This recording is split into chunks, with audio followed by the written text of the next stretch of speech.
lot of y'all females be listening to this story, especially y'all young girls.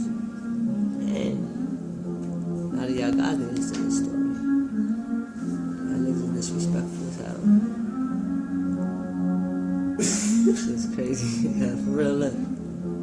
I remember this story my mama told a lot about this little broken-hearted girl who grew up with a cop. When sexy Lexy was born, my mama never wanted her. Abandoned her in the trap, no one knew who her father was. She was there for 2 days straight, crying her eyes out. Then the North-duty cops and lawyers decided to find out.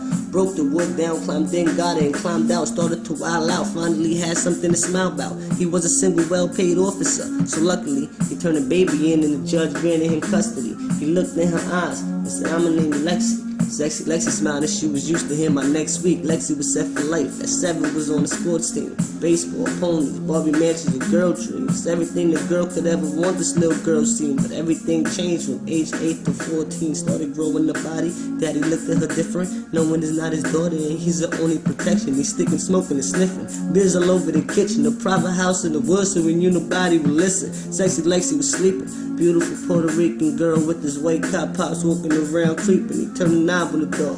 Lexy opened an eye up. Deep sleep though, it was tough for Lexy to rise up. Creeped up behind her, closed the door in silence.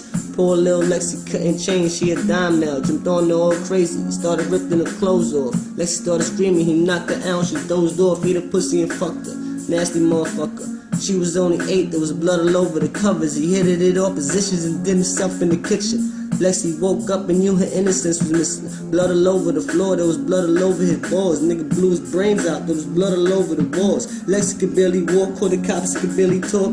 FBI came in, the scene was looking berserk. They threw her into the shower and rushed her ass to the hospital. Got her stitched up, she was open at 8 kilometers. You see, the problem was she had to go to a foster home, and the one who raised her and raped her was the only pop she'd known. Confused of this world, she was scared of the fucking globe. Then this white lady grabbed her hand and said, "Let's go." Lexy bit her in the arm, started blowing her towards the door.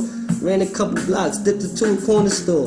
Some 16-year-old drug dealer kid saw her, ran down on her, and asked her who bothered her. She's like, "My mama's dead and I never knew who my mama was." He's like, "With my sister, you can stay with us." Follow us, she followed them. Right into a house just like her father's was. He's like, "It's just us, mom and dad, you make 5 of us." Mama was a prostitute, daddy was a hustler, the sister was 11 and the son was making love to her, but everybody fucked with them. They always kept the money up.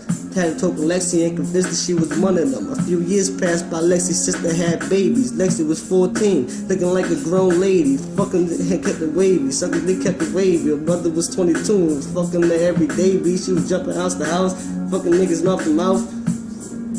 Living on them niggas' couches. Every day she was fucking another nigga for nothing. And sex appeal was a hustle. She just want someone to love her. She met a boy her age. They fell in love at first sight. Lexy brought her home and she let him fuck on her first night. He never tasted sky air. He was on his first flight. Lil sexy Lexy showed his engine how to work right. She moved in with him. He even started to be faithful. He told mama she was pregnant and she stayed cause she say so. See, he ain't know shit, but he knew he wasn't loved. Till he went to take a piss. Started leaking out blood.